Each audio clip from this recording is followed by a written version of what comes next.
Rail যোগাযোগ উন্নয়নের জন্য বিকল্প পথ খুঁজছে বাংলাদেশ। তুলনামূলক কম দামে পণ্যবাহী ও যাত্রীবাহী রেল কোচ সরবরাহের প্রস্তাব পাওয়ায় পাকিস্তানের রোলিং স্টক কিনতে আগ্রহ প্রকাশ করেছে ঢাকা। এর অংশ হিসেবে সম্প্রতি 2 সদস্যের একটি বাংলাদেশি প্রতিনিধি দল পাকিস্তানের বিভিন্ন রেল কারখানা ও ওয়ার্কশপ পরিদর্শন করেছে। অন্যান্য দেশের তুলনায় সাশ্রয়ী মূল্যে দেওয়ার প্রস্তাব পাওয়ার পর পাকিস্তান থেকে পণ্যবাহী ওয়াগন ও যাত্রীবাহী কোচ কেনার ব্যাপারে বাংলাদেশ আগ্রহ প্রকাশ করেছে বলে উল্লেখ করা হয়েছে পাকিস্তানের সংবাদ মাধ্যম ডনের প্রতিবেদনে। ডনের প্রতিবেদনে বলা হয়েছে, বাংলাদেশের একজন সিনিয়র কর্মকর্তার নেতৃত্বে 2 সদস্যের একটি প্রতিনিধি দল সম্প্রতি ইসলামাবাদে পাকিস্তান রেলওয়ের ক্যারেজ ফ্যাক্টরি ও লাহোরের মোগলপুরা ওয়ার্কশপ পরিদর্শন করেছে। সেখানে তারা রেলওয়ে কর্তৃপক্ষের কাছ থেকে ব্রিফিং নেন এবং রোলিং স্টক তৈরির প্রক্রিয়া সরেজমিনে পর্যবেক্ষণ করেন।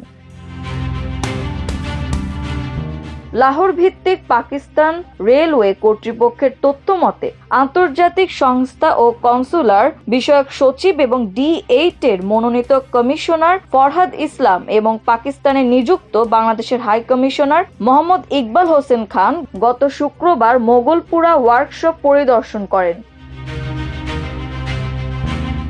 পাকিস্তান রেলওয়ের প্রধান মেকানিক্যাল ইঞ্জিনিয়ার মোহাম্মদ নাসির খলিলি প্রতিনিধি দলটিকে ওয়ার্কশপগুলোর সামগ্রিক কার্যক্রম, কারিগরি সক্ষমতা ও চলমান প্রকল্পগুলো সম্পর্কে অবহিত করেন। এ সময় অতিথিদের সামনে ওয়ার্কশপের পরিচালনা ও কর্মদক্ষতা তুলে ধরে একটি সংক্ষিপ্ত তথ্যচিত্র প্রদর্শন করা হয়। বাংলাদেশি কূটনীতিকরা এই সফরকে অত্যন্ত তথ্যবহুল, ফলপ্রসূ এবং উৎসাহব্যঞ্জক বলে অভিহিত করেন। সেই সঙ্গে তারা পাকিস্তান রেলওয়ের কারিগরি দক্ষতা ও পেশাদারিত্বের প্রশংসা করেন। অন্যদিকে পাকিস্তানের রেলমন্ত্রী হানিফ আব্বাসি 2 দেশের মধ্যে রেল খাতে সহযোগিতা এগিয়ে নেওয়ার অঙ্গীকার ব্যক্ত করেন। তিনি জোর দিয়ে বলেন, এ ধরনের অংশীদারিত্ব 2 দেশের জন্যই উল্লেখযোগ্য সুফল বয়ে আনতে পারে।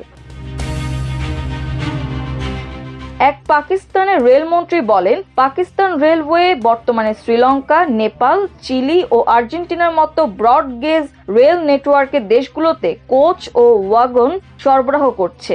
এটি প্রমাণ করে কোচ ও ওয়াগন তৈরির ক্ষেত্রে আমরা আধুনিক ও নিজস্ব সক্ষমতা অর্জন করেছি, বলেন তিনি। খলিলি আরও জানান, সহযোগিতার পরবর্তী ধাপ হিসেবে বাংলাদেশের রেল বিশেষজ্ঞরা বিস্তারিত কারিগরি মূল্যায়নের জন্য পাকিস্তান সফর করবেন। 1980-র দশকে পাকিস্তান রেলওয়ে বাংলাদেশে রোলিং স্টক রপ্তানি করেছিল। এছাড়া তারা 1999, 2000 ও 2009 সালে শ্রীলঙ্কাকেও পণ্যবাহী ওয়াগন সরবরাহ করেছে। বর্তমান আঞ্চলিক প্রেক্ষাপটে অন্যান্য আন্তর্জাতিক সরবরাহকারীদের তুলনায় বাংলাদেশের কাছে পাকিস্তান উপযুক্ত ও সাশ্রয়ী বিকল্প হিসেবে আবির্ভূত হচ্ছে। ডনের সঙ্গে আলাপকালে খলিলি বলেন, বাংলাদেশ ওয়াগন ও কোচ সরবরাহের বিষয়ে ভারতের সঙ্গে আলোচনা করছিল, কিন্তু এখন ঢাকা আমাদের প্রতি আগ্রহ প্রকাশ করেছে। প্রতিনিধি দলটি কয়েকদিন আগে ইসলামাবাদের ক্যারেজ ফ্যাক্টরি পরিদর্শন করেছে বলেও জানান তিনি। মাল্টিমিডিয়া ডেস্ক, আমার দেশ।